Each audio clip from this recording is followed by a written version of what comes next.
बिस्मिल्लाहिर्रहमानिर्रहीम, अस्सलाम वालेकुम। This is doctor Zobia Mahmood. आज हम जिस टॉपिक पे बात करेंगे वो है फंगल इन्फेक्शंस।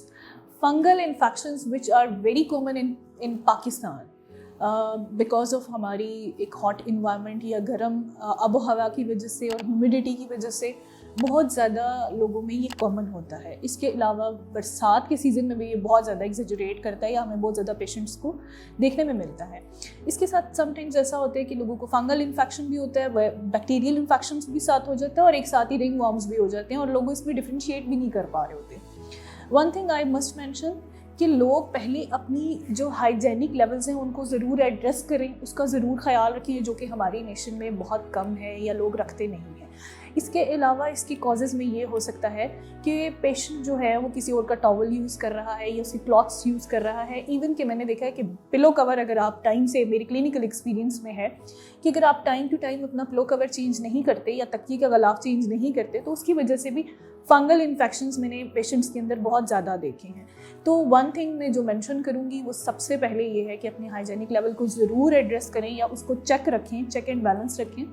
इसके कॉज में जी फंगल इन्फेक्शन में फंगस होती है जो पेशेंट्स को लगती है। अमूमन ज़्यादातर ये लगती है नेल्स के ऊपर, स्किन के ऊपर, बालों में लोगों की फंगल इन्फेक्शन होना शुरू हो जाते हैं। तो हम उनको एड्रेस करते हैं डिफरेंट मेडिसिन से। मेडिसिन के ग्रुप में हम फिर एंटी फंगल पेशेंट्स को देते हैं फॉर द टॉपिकल एप्लीकेशन, ऊपर लगाने के लिए भी और खाने के लिए भी, ताकि उनकी जो ये प्रॉब्लम्स हैं उनको हम कम्प्लीटली एड्रेस करें और सॉर्ट आउट हो जाए।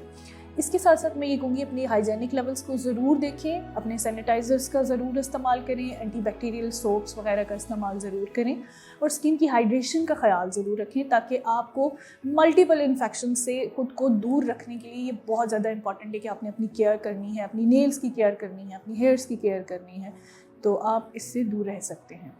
Let us talk about the athlete foots. होता क्या है कि हमारी जो स्पोर्ट्समैन हैं या स्पोर्ट्स विमेंस हैं, इसके अलावा जो फोर्सेस में लोग काम करते हैं जिनकी ड्यूटीज़ 8-8 घंटे की या 12 घंटे की होती है और उन्होंने बंद जूते पहने होते हैं और काफ़ी मतलब उनका जो जूते का साइज़ होता है वो बड़ा होता है या बड़ा अपनी टांग को फुल कवर करना होता है, फुट्स को। इसके अलावा जो हम डॉक्टर्स 12-12 घंटे की या 36 घंटे की जो ड्यूटी करते हैं, हम लोगों ने भी फुल टाइम अपने पाँव को क्लोज रखना होता है या जूते पहनने होते हैं। इस इन्वायरमेंट में जब गर्मी आती है तब स्वेटिंग भी हो रही होती है, फिर आप लोगों की एक हैक्टिक रूटीन होती है कि आप लोग थोड़ा सा नेग्लिजेंस करते हैं अपनी थोड़ी सी रूटीन लाइफ को, उसमें आप एडजस्ट नहीं कर पा रहे होते, थकन होती है, लेजीनेस, लेथार्जिक, व्हाटसोएवर। तो उसमें ये क्या होता है कि बैक्टीरिया को ग्रो करने का बड़ा टाइम मिल जाता है, क्योंकि इन्वायरमेंट ऐसा होता है कि गर्मी भी होती है, नमी भी होती है, तो वहाँ पे चांसेस होते हैं कि फंगल इन्फेक्शंस हमारे पेशेंट्स को ज़्यादा होते हैं, या अगर पहले से कभी हुए हैं तो वो रिकरेंट हो जाते हैं, दोबारा हो जाते हैं। इसमें एक यही टिप है कि आप जैसे ही अपने घर पर आएँ, अपने शूज़ को जैसे ही आप उतारें, उसको किसी हवा वाली जगह पर रखें ताकि थोड़ी सी उसमें जो नमी का जो मिकदार है वो कम हो जाए। सेकेंड थिंग ये कि मैं हमेशा कहूँगी कि अपने जूतों को रिप्लेस करें, अपने 2 सेट्स रखें जिसको आप वीक में एक दफ़ा या 2 दिन वो पहनें और 2 दिन दूसरे वाले सेट को अप्लाई करें या उसको यूटिलाइज़ करें अपनी ज़िंदगी के अंदर। थर्ड थिंग ये कि रात को जब आप आएँ तो हमेशा थोड़ी देर पानी के अंदर अपना पाँव रखें कुछ टाइम के लिए। वो नीम गर्म पानी हो सकता है, उसमें आप सॉल्ट डाल सकते हैं, उसमें आप बेकिंग सोडा यूज़ कर सकते हैं। लेकिन वन थिंग, बेकिंग सोडा हर किसी को सूट नहीं करता, तो हमेशा ये देखिएगा कि आपको जो चीज़ सूट करे उसका यूटिलाइज़ करें। उसमें डिप करके रखिए, उसके बाद उसको निकालें, उसको अच्छे से साफ़ करें, उसमें नमी नहीं होनी चाहिए। पेपर से, टिश्यू से, कपड़े से, जिस तरीके से भी आप साफ़ करना चाहते हैं साफ़ करें। उसे एयर ड्राई करें, चाहे वो पंखे के नीचे हो, एसी के नीचे हो।